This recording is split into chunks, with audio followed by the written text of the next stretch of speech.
What's up guys, it is Merc-R-Us back with another CV video, and in this one we are going to cover even more tips for intermediate players in a CV.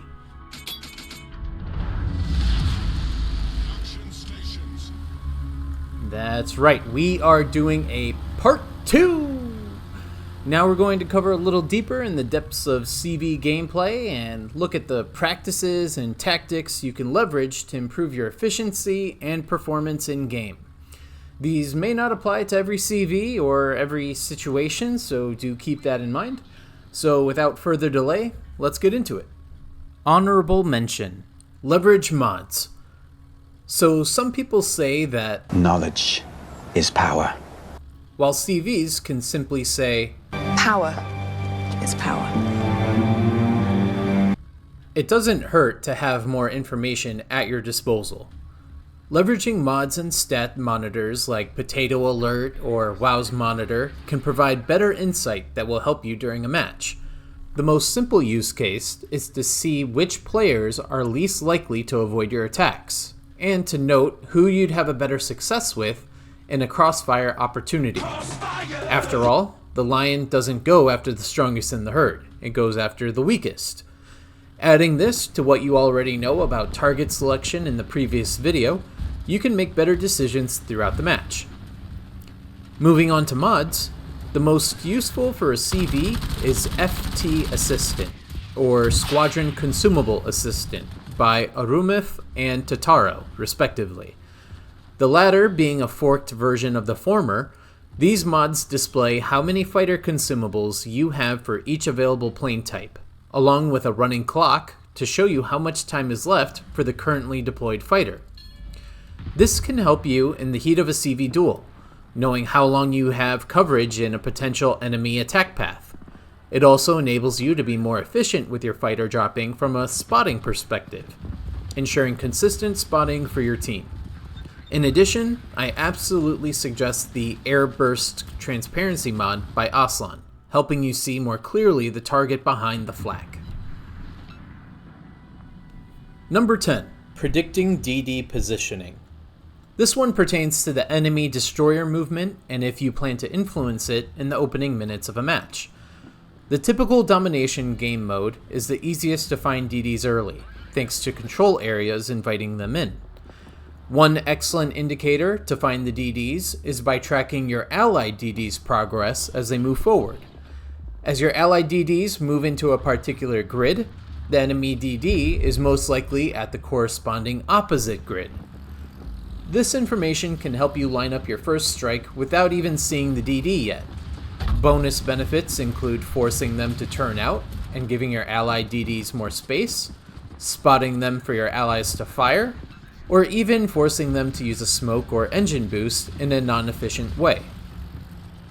Let's run with this idea a bit more.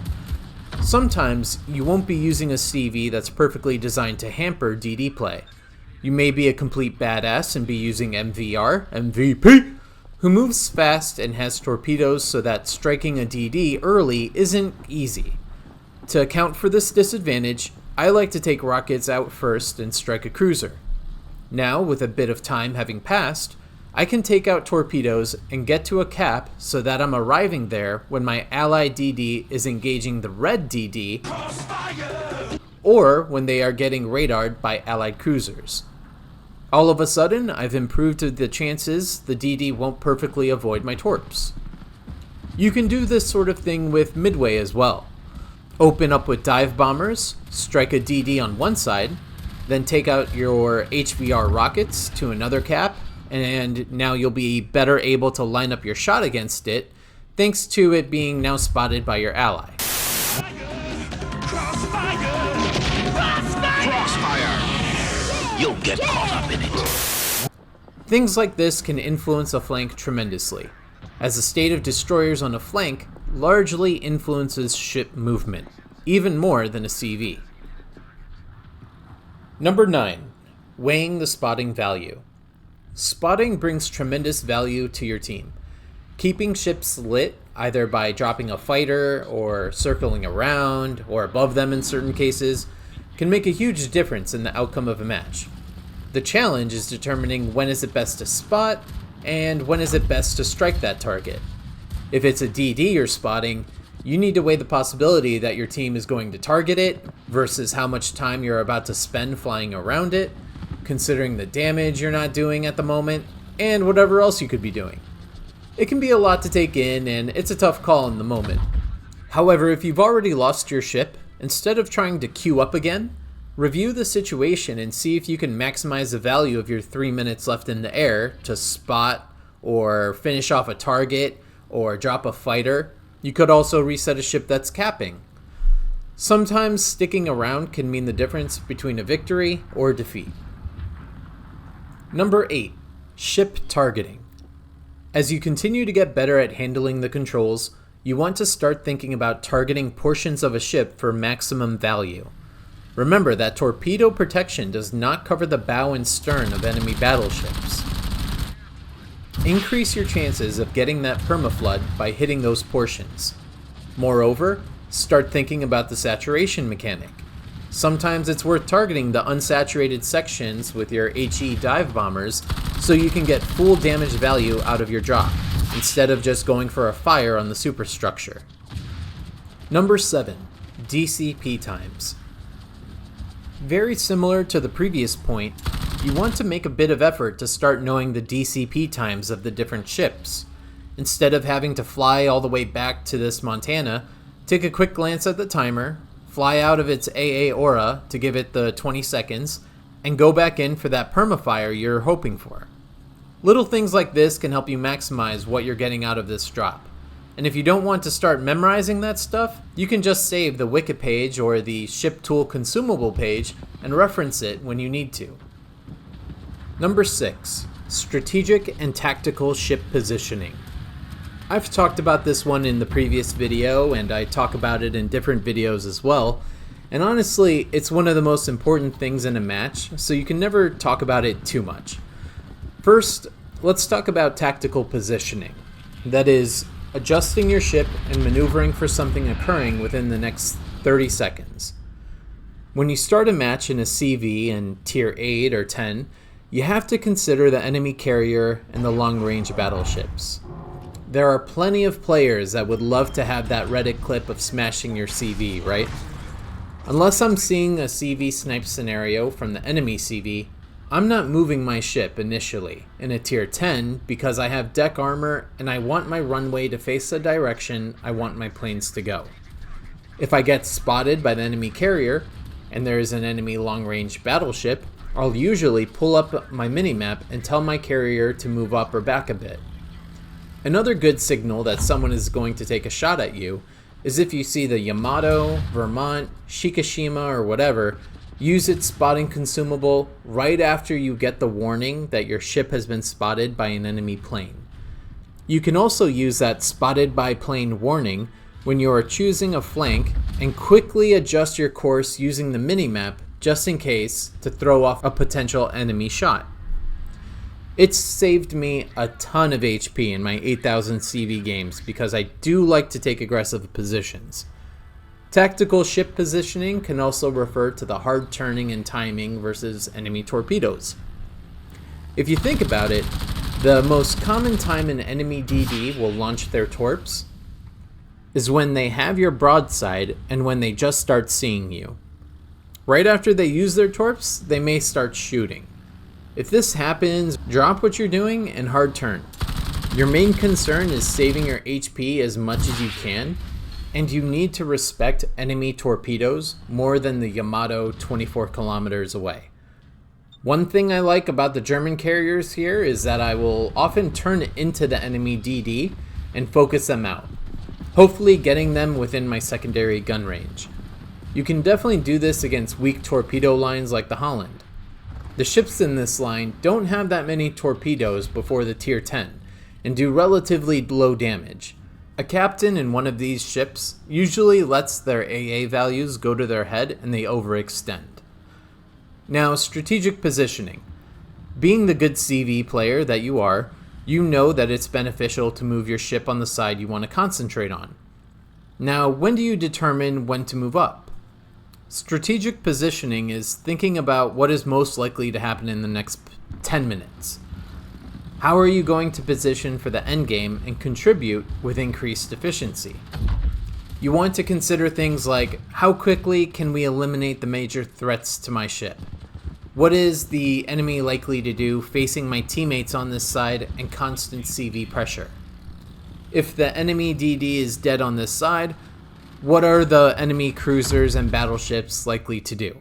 Etc. As an example, a common choice for CV players is to simply keep terrain between you and the enemy and be safe. While this can keep you alive, you end up doing less damage, and that means more time for the enemy to fire their guns. Find ways to cut corners, and if you can properly consider the risk-reward, you may be willing to trade some HP for damage output. Number 5. Leveraging terrain. We all know that you can use it to cover your carrier, but you also want to think about it when you're using your planes. Maybe it's to block the AA of an enemy ship. Remember, the AA will shoot generally only when the top of the superstructure can see you. By blocking that, you save airplane HP, allowing you to potentially get a third drop from your standard squadron of 3 attack groups. You can also use it to surprise enemy targets, reducing their reaction time of turning and mitigating some damage. Number 4. Understanding CV Dueling.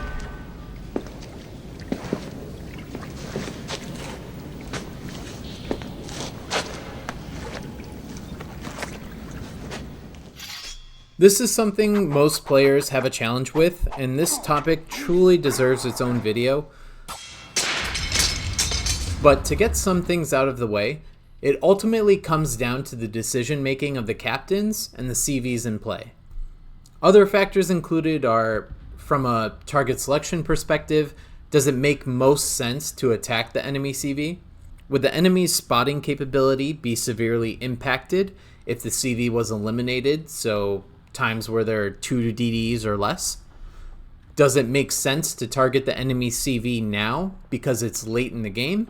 And if the enemy CV captain starts the duel, would I be at a larger disadvantage? Other things to think about are to begin saving planes of a certain type, because they are going to be very valuable in the next 6 minutes against the carrier.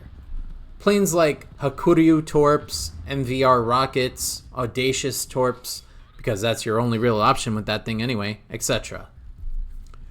Moreover, one thing I've always seen is novice CV players dropping the fighter on top of their ship. Stop doing that! Stop doing that. Stop doing that. Stop doing that. Theoretically, this could work, but if you're facing a competent CV player, it's useless. Try to place your fighters conscientiously. Maybe it's 7 kilometers out from your ship to protect it against Russian torpedo planes. Maybe you drop it on top of yourself and continue driving forward so it's behind you when the enemy dive bombers are coming in from your stern. The point is, fighters can buy you time to kill the enemy, so use them wisely. However, do not use just them. Maneuver your ship either through a command as you're taking off, or via minimap to mitigate as much damage as possible. Torpedo attack planes from carriers like Midway really love that broadside, so do what you can to hard turn into or away from torpedoes. CV Dueling truly needs its own video, and that's one where I may need to do a collab because it's very situational and impacted by whatever is going on. Highly recommend you check out the videos in the description that can provide more insight on this topic until I can get around to it directly. Number 3, fighting fighters. So mostly everyone says that fighters are useless, but sometimes they can be annoying. Remember, catapult fighters last 60 seconds, so you can strike something else and come back to this target as that expires. Moving on, one trick versus CV consumable fighters is using your own fighter to absorb it for you. This isn't always reliable, and it may take a moment or two for them to latch on to each other, but it can clear a path to the enemy target. Another thing you can consider is sacrificing the last 1 or 2 planes in your attack group so they can latch on those. allowing you to bring out a full squad and get attack runs off your target without worrying about losing too much. It's not a bad idea, especially when the sacrificial plane type are not going to be useful for a while due to lack of targets, or they aren't ideal for the target currently in question. Number 2, using heal correctly. There are times where you'll want to finish off this battleship and you know you need to do 2 drops with torpedoes in order to finish it off. But surprise, even though everyone says they're useless, the pesky BB throws out that fighter in the sky. You could pre-drop and then attack once, minimizing losses, but let's instead use that heal you have. Healing through fighters is an amazing strength that many people fail to realize. The key is to save your heal consumable until the moment your planes are about to lose their invincibility period, for that last attack group dropping its ordnance. It is tremendously useful in negating a fighter and surprising a player who wasn't expecting another drop.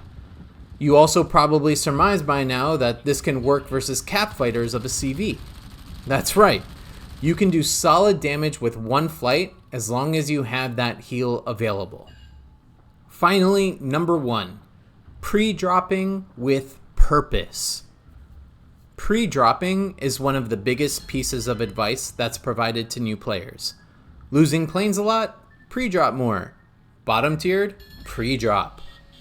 While pre-dropping is a very useful act, it should never be done just because. Just doing it for the sake of saving planes negatively impacts your options and reduces your choices of attack. There are situations and factors that either make you think twice before pre-dropping or making pre-dropping give you a tactical advantage. The first one is not knowing what exactly is happening on the other side of the map. Before you pre-drop planes, think about what you're about to target and if it is alone. A Yamato or Musashi by itself is a fantastic target that most CVs have no need to pre-drop against. Second is that you could very well bump into a target that you could attack on your way to your intended target. An example would be dropping a set of torps against an enemy DD that is just becoming engaged against your allied DD. Bam! Right there you could take advantage of the distraction and surprise them with torps on their side as you fly towards that battleship. Third would be to pre-drop knowing that you only need X number of planes to get one strike off. And dropping now would add the necessary planes to get another full strike off against that target. As an example, here I have 7 midway torpedo bombers and I'm targeting the enemy midway itself. I know that I am going to have another torpedo plane ready in the back and I only need 4 to complete a full attack on this midway. So right now I'm going to do a pre-drop and I'll do my attack with the 4 planes. Then I'll have 4 planes ready to go immediately thanks to that pre-drop to do another full strike. Now, one of the most powerful mechanics of CVs is tied to dropping ordnance. Can you guess what that is? I mentioned it in the using heal correctly portion if you skip to number 1.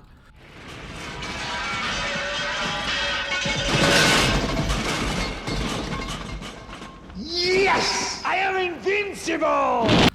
Yes. The invincibility you gain after you drop your ordnance is a massive advantage that experienced CV players leverage constantly. To put it in simple terms, if this is new to you, your planes gain a period of 3 to 4 seconds immediately after you drop ordnance of taking 0 damage. 0. This is also tied essentially to the slingshot mechanic. That is, once you drop, your planes appear to get a speed boost. So how can you leverage this? Well, for starters, let's say you're flying with your torpedo bombers to a BB, but you accidentally spot and begin receiving AA damage from a Holland below you. Use your drop right then to gain some invincibility and boost time to get out of there, as opposed to recalling and losing all that time for nothing. This mechanic lets you get a boost ahead and save plane HP when approaching from the stern of a ship. You can see with this Kaga, I'm taking no AA damage until I'm 3.2 kilometers away. It can also help you beat fighters if you know your CV enough. Continuing off the CV duel, You can use this to great effect with your torpedo planes against enemy carriers. In this example, we have Pobeda here, and I'm attacking it with a full set of Kaga torpedo planes. We're taking AA right now, and as you see, we wait until the invincibility period is over, and then we start our heal, and we're healing through both a deployed fighter as well as the cap fighter from the Pobeda itself, and we still get a full strike off. My favorite CV, MVR, MVP, gains much more tactical power with this mechanic. As your rockets excel versus the light cruisers who typically rock 7-kilometer AA range, you can pre-drop on the far edge of their AA, gain some invincibility time, and get your one full strike off against their broadside, since you know that you're not going to be able to get a second one. Another tactical choice is when you're trying to get the full broadside of a light cruiser who is going to, or is already, turning. You can pre-drop fairly close, get a boost ahead of that turn, and catch their broadside. Here's another one. If an enemy is hugging the rocks and you need the broadside with your rockets or torpedoes, you can do the pre-drop on top of the terrain, getting a boost and invincibility period of flying over the target and doing your hard turn to get your strike in. Adding these tips to the tips in the previous video will take your game to the next level, enabling you to be even more efficient with your planes. You're now going to be an immense factor into the match for far longer. What do you think of these tips? Let me know in the comments below. Be sure to like and subscribe, and I will see you guys next time. GG!